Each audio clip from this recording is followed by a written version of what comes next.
오늘 이 본문은 산상설교라고도 이야기를 해요. 산 위에서 설교하신 내용, 때로는 산 위에서 교훈을 주셨다 해서 산상수훈 이렇게도 말씀하고 있는 5, 6, 7장에 나와 있는 그 예수님의 설교 중에 맨 앞부분입니다. 특별히 오늘 우리가 읽은 이 본문은 신앙생활 우리가 조금만 해도 많이 들어봄직한 그런 8복에 대한 설교입니다. 8가지 복이죠. 여러분 8가지 복, 그러니까 제가 예전에 어떤 분과 이야기를 하면서 이 8복 얘기가 나왔어요. 8가지 성경이 말하는 8가지 복 아세요? 그랬더니 그분이 그랬어요. 무엇보다도 건강의 복이 최고죠. 그다음에 물질의 복, 자녀의 복, 처복, 자식 복, 남편 복, 무슨 복, 뭐 이런 걸 따지더라고요. 그렇구나. 우리들도 8가지 복, 그러면 성경이 뭔 말하는지는 잘 모르겠고, 내가 생각하는 물질의 복도 복이고 건강의 복도 뭐 다 복이니까요. 그런 것들을 이야기하는구나 하는 생각을 했던 적이 있어요. 이 오늘 읽은 8가지의 복, 이 8복에 대한 내용을 보면 8가지의 복 받는 비결이 나와 있는 게 아니에요. 우리가 이미 읽어서 압니다만 잘 보면 세상이 말하는 복이 아니었어요. 하나님 나라의 복이었지 세상 나라의 복은 아니었던 거죠. 하나님 방식의 복, 하나님 방식의 삶을 이야기합니다. 이스라엘 백성들이 제일 자랑스럽게 여기는 조상이 하나 있었습니다. 그 사람이 바로 아브라함입니다. 아브라함을 왜 위대하다, 나는 아브라함의 후손다, 이걸 자랑스럽게 자부심을 갖냐면 그 아브라함이 복의 근원이기 때문에 그랬습니다. 복의 근원이 된다라는 얘기는 원어의 그들 보면 복 그 자체다 이런 의미거든요. 그러니까 우리가 아브라함의 후손이니까 복이 우리에게로 흐른다 이런 생각을 했던 겁니다. 그래서 이스라엘 백성들은 늘 하나님이 주시는 축복에, 복에 관심이 많이 있었던 겁니다.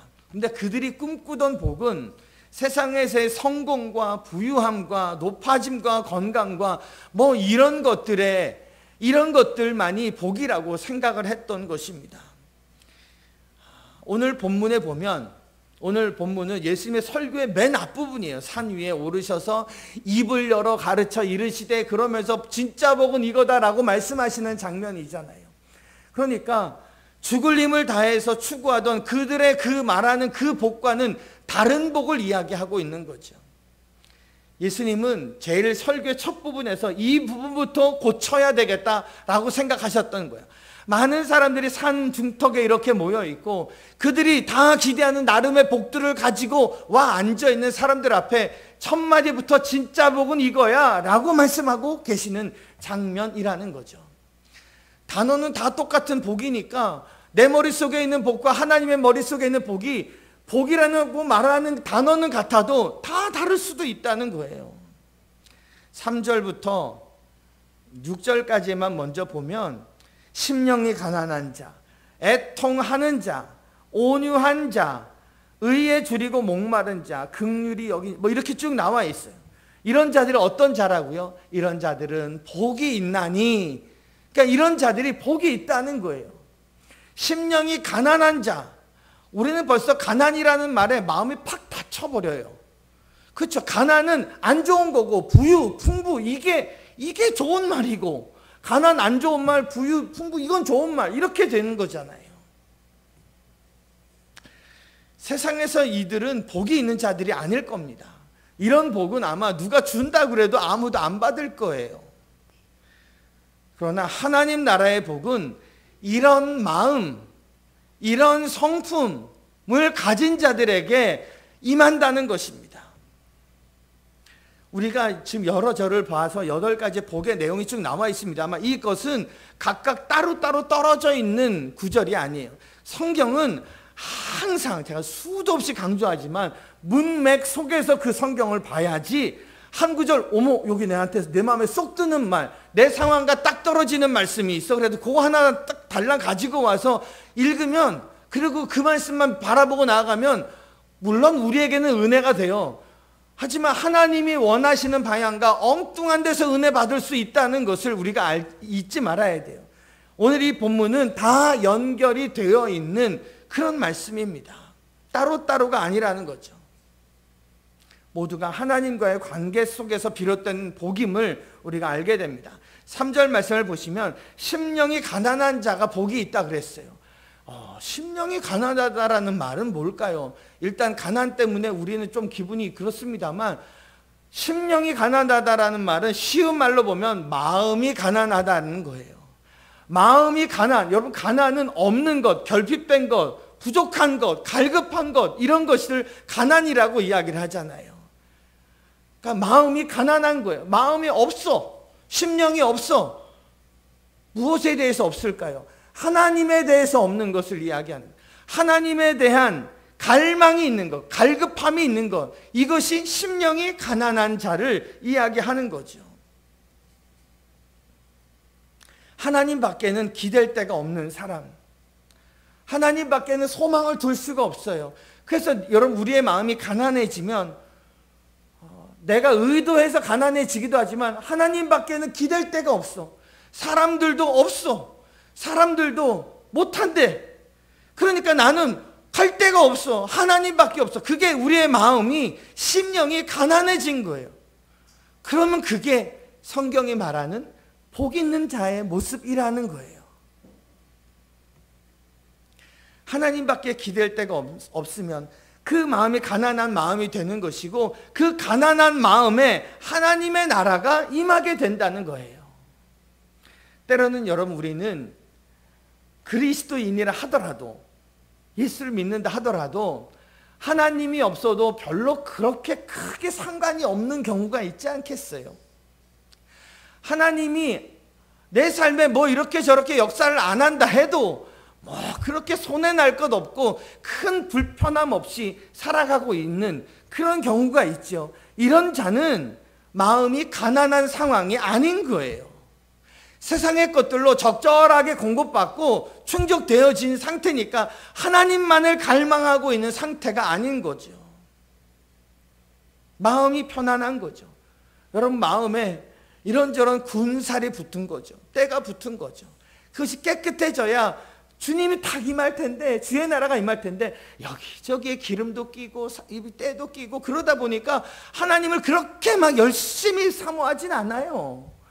그냥 거기 나가서 내 김집사한테 내가 할 얘기가 있어서 내가 나가는 거고, 뭐 우리 가족 가서 그냥 일요일날 점심 먹기도 애매한데 가서 교회에서 예배 한번 드리고 그냥 점심 식사 한번 하는 것이고, 가서 뭐 좋은 사람들과 좋은 얘기 나누고 뭐 이 정도지, 하나님을 갈망하는 마음이 없을 때가 있다는 거죠.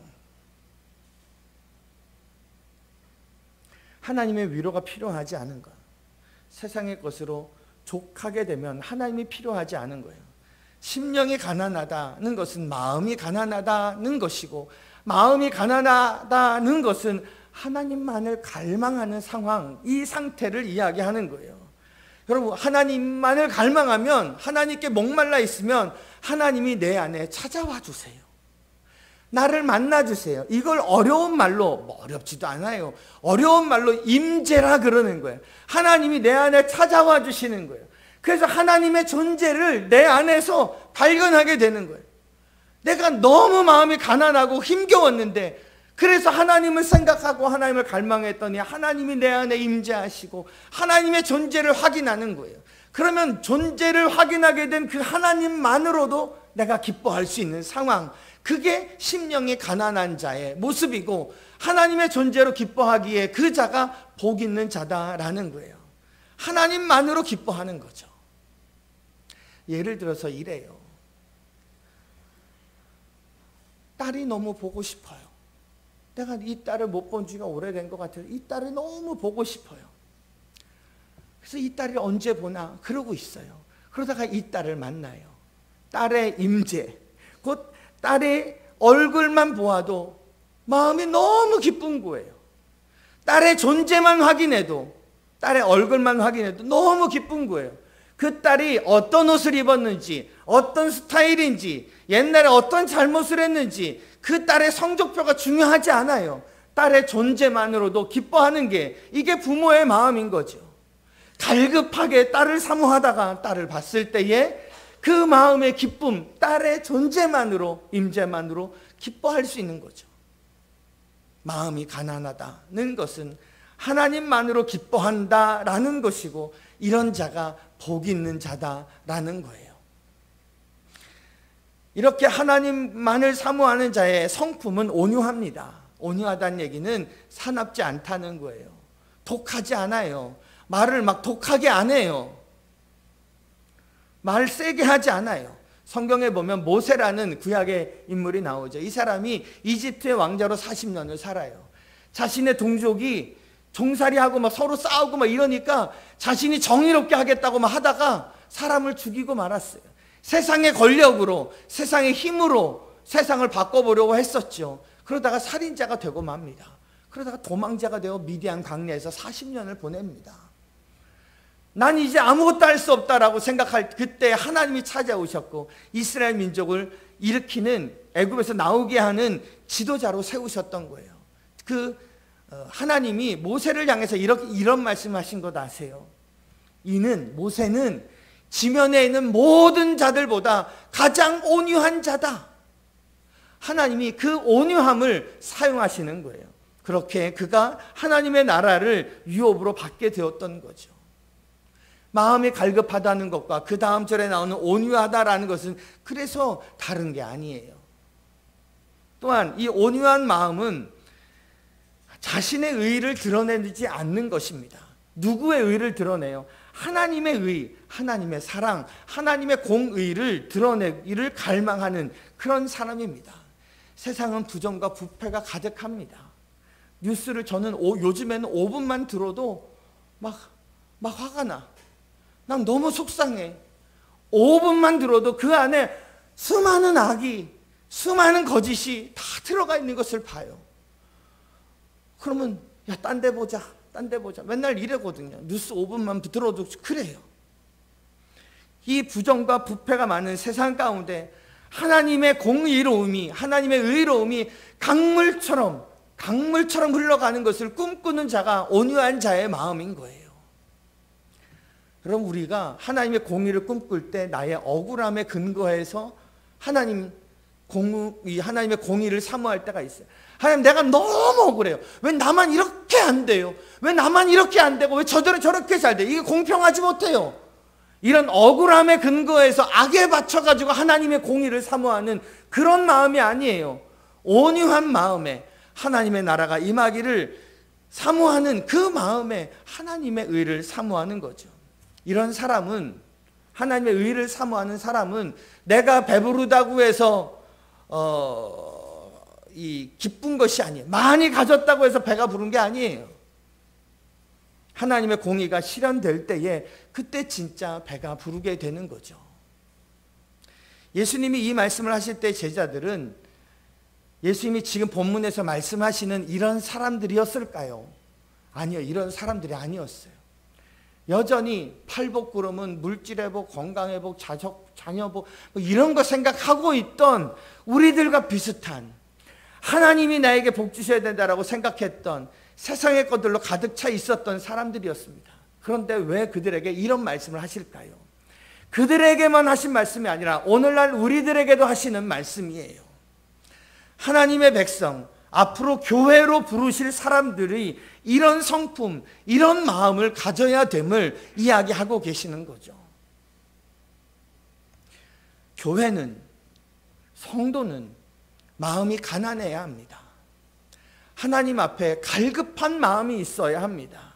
애통하는 마음이 있어야 합니다.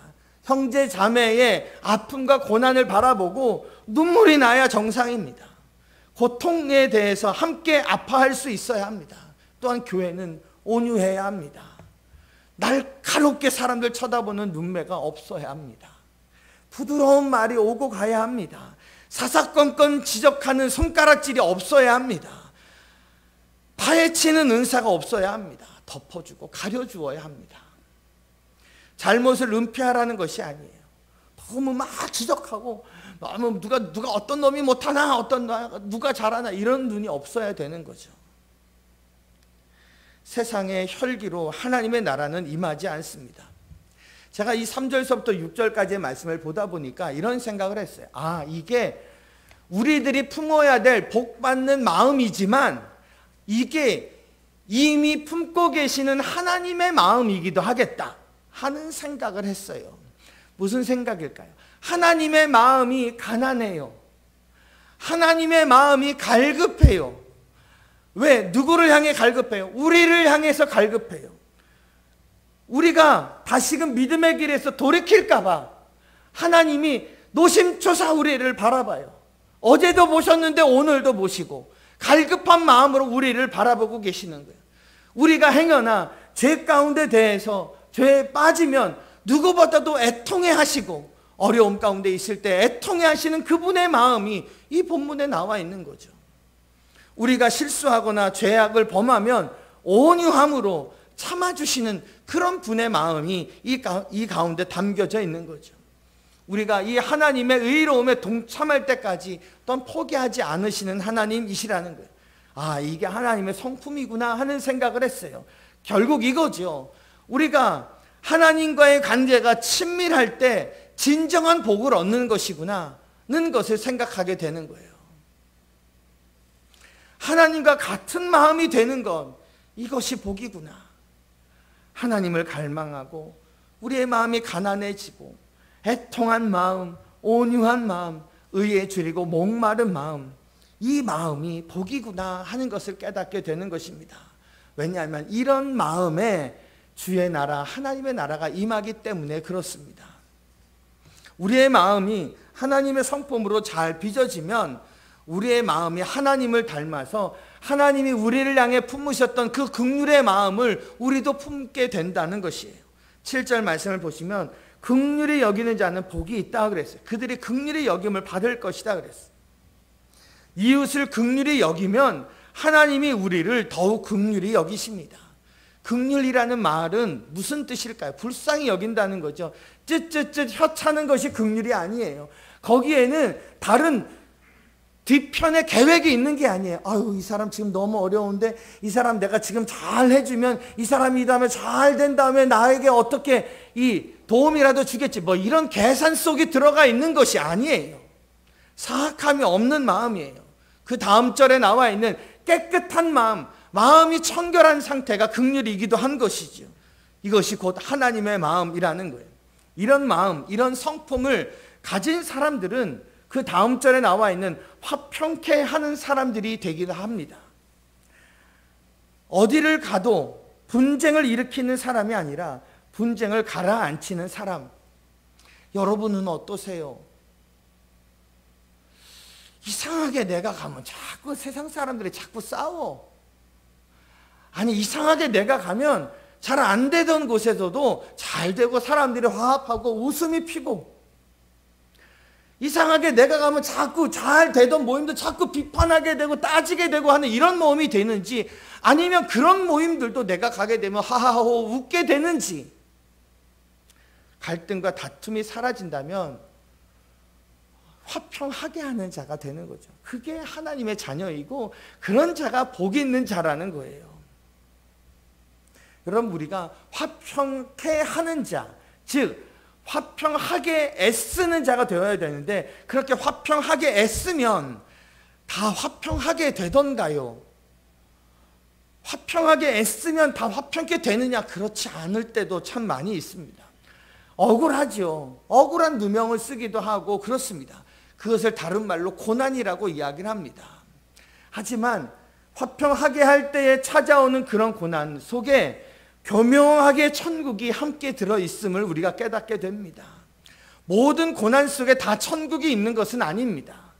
내가 잘못해서, 내가 죄지어서, 내가 잘못해서 당하는 고난 속에 천국은 있지 않습니다.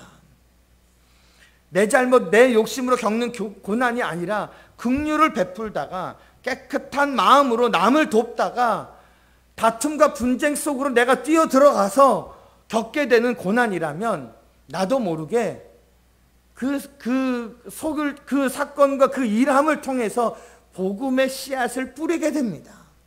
여러분, 우리는 내가 의도하든 의도하지 않든 복음의 씨앗을 뿌리기도 하고 복음 씨앗 뿌리는 것을 방해하기도 하는 사람이 되기도 합니다. 내 의도와는 상관없이.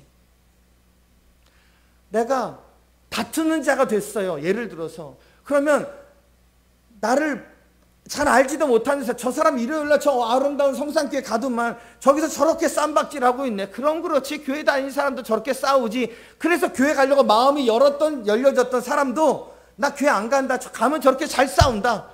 그래서 마음의 문이 닫혀질 수도 있다는 거예요. 그 싸움에 내가 이겨가지고 내가 58,000원 이득을 보았다 할지라도 복음의 씨앗을 못 뿌릴 수도 있다는 거죠. 반면에 그 싸움에서 내가 져서 58,000원 잃어버렸다 하더라도 저 사람이 맞는 것 같은데 저 사람은 왜 저렇게 지나? 저 사람은 왜 저렇게 양보하나? 그래서 나도 모르는 그 사람이 복음의 씨앗을 접할 수 있다는 거죠. 애매하게 고난을 당한다 하여도 그 시간을 통해서 하나님께서는 하나님 나라의 복음의 씨앗을 뿌리신다는 거예요. 예수님의 목적은 항상 하나님의 나라에 있다는 것 아십니까? 그 하나님의 나라가 회복되는 것을 원하시고 계시는 거죠.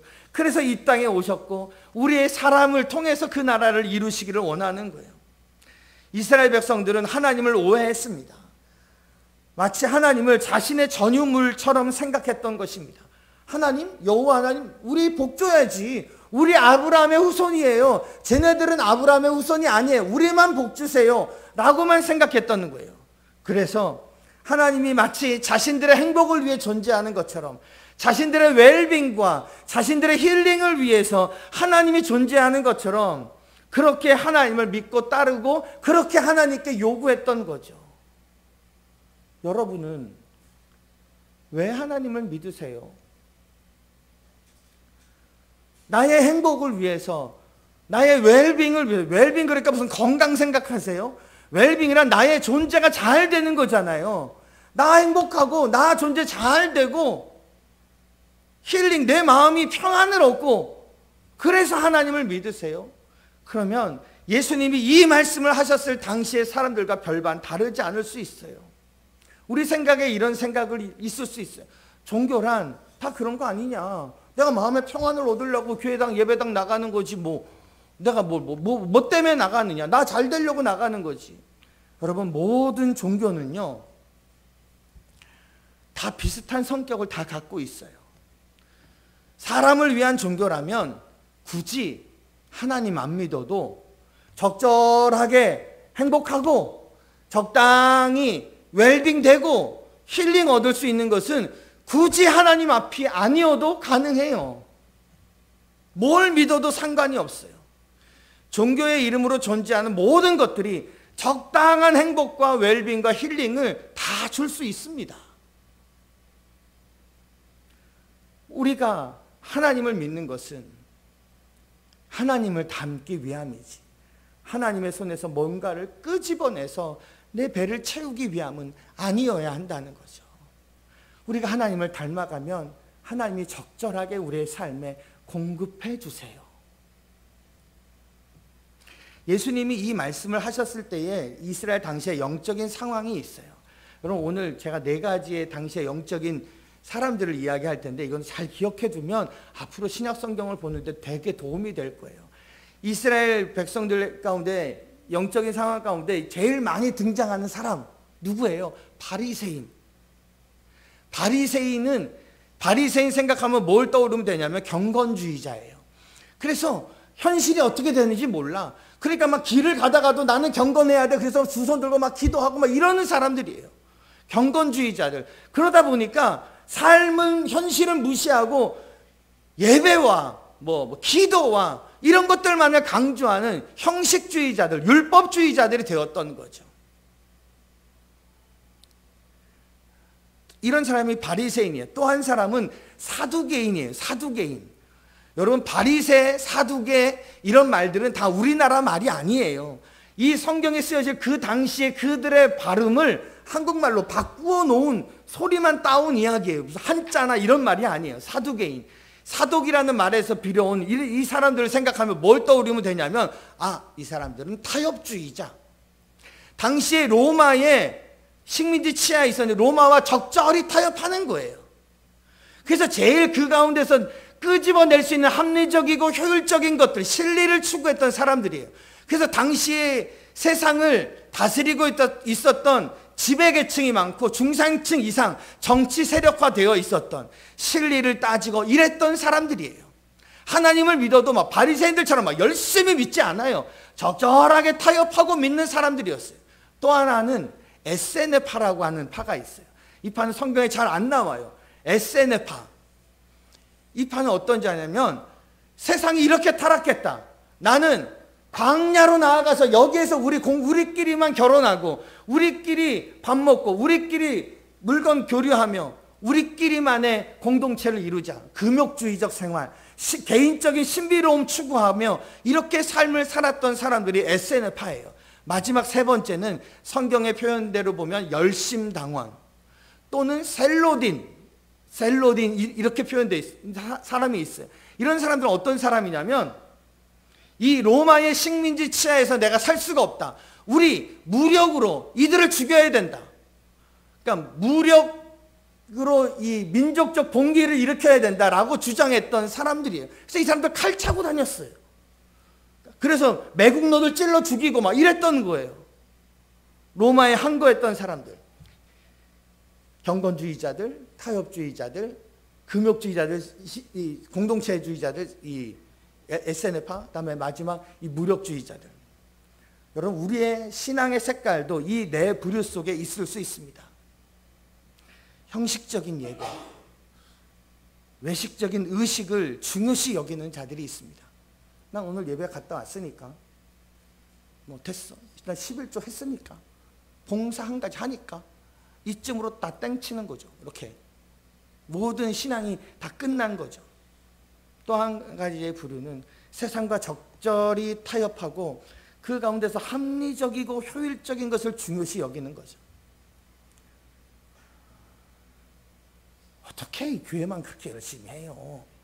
직장도 나가고 뭐 여행도 좀 다니고 좀 세상 살다 보면 뭐 이렇게도 하고 저러고 다 그렇게 사는 거죠.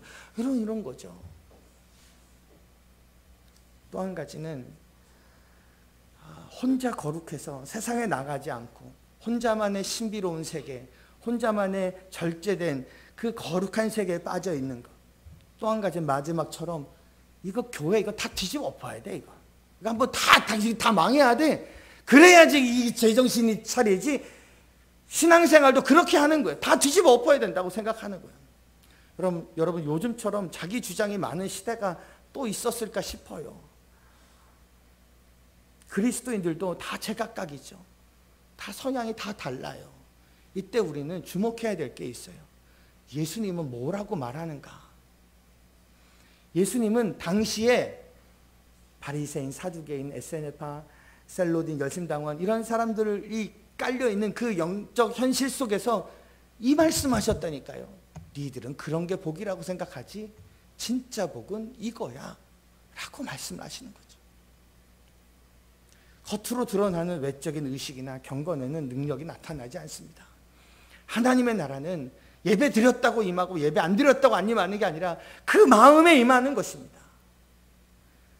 세상과 적당히 타협하며 세상의 방식으로 진리를 얻는다. 그러면 하나님의 나라가 임할까요? 하나님의 나라는 합리적인 것과 효율성으로 이룰 수 없는 것입니다. 우리가 금식하고 혹독하게 절제하면 하나님의 나라가 임할까요?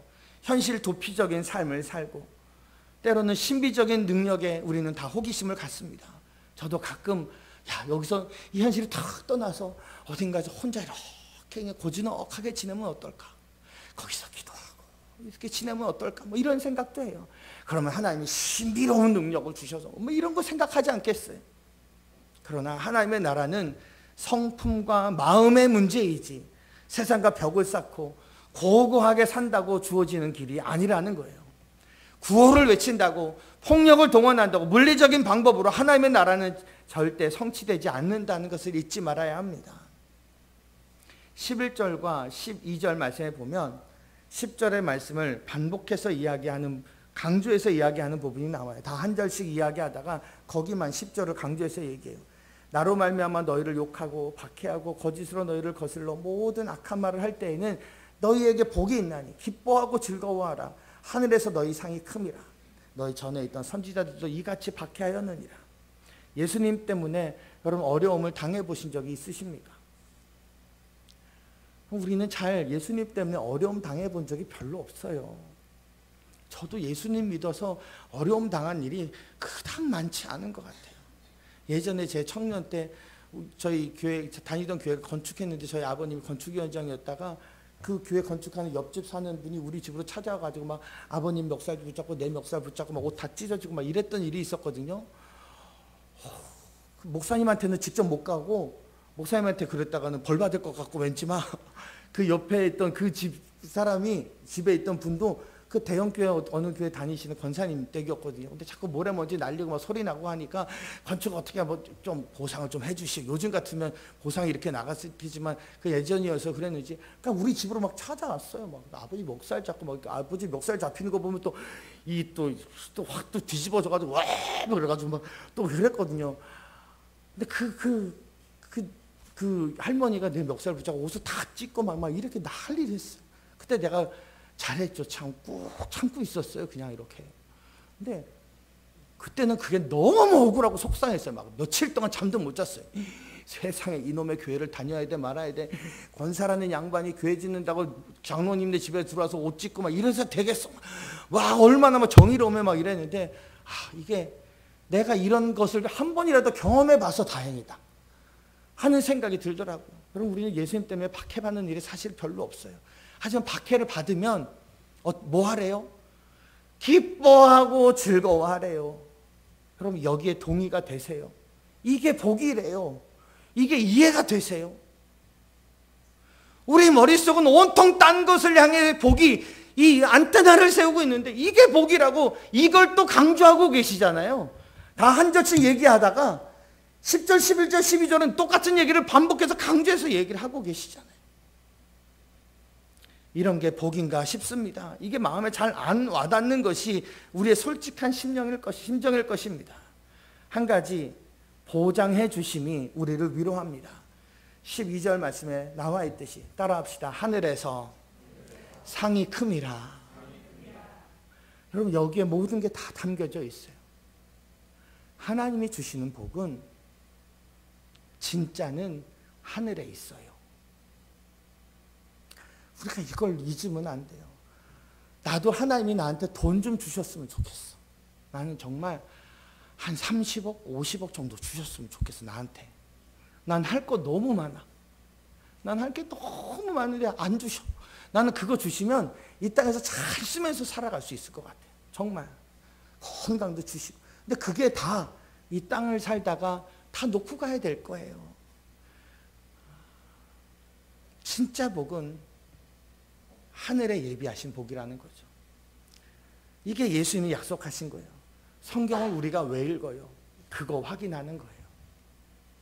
땅의 것에 막 안테나가 다 서가지고 막 이러고 있던 우리들이 교회 와서 성경 보다 그래 진짜는 하늘에 있는 거지. 잘 안 믿어져도 이걸 또 한번 보는 거예요. 또 확인하는 거죠. 잘 안 믿어지죠. 그래서 믿음이 필요한 거죠. 하나님이 말씀하시는 복은 세상이 말하는 복이 아니었어요. 가난한 심정, 가난한 마음으로 하나님을 갈급한 마음으로 바라보면 그때 주어지는 마음들이 그게 하나님 나라가 임하는 마음이었던 거예요. 그 갈급한 심령에 하나님의 나라가 임하는 거죠. 이것이 진정한 복이라는 겁니다. 이 하나님의 나라가 믿어지는 은혜가 있기를 주님의 이름으로 간절히 축원합니다. 아멘.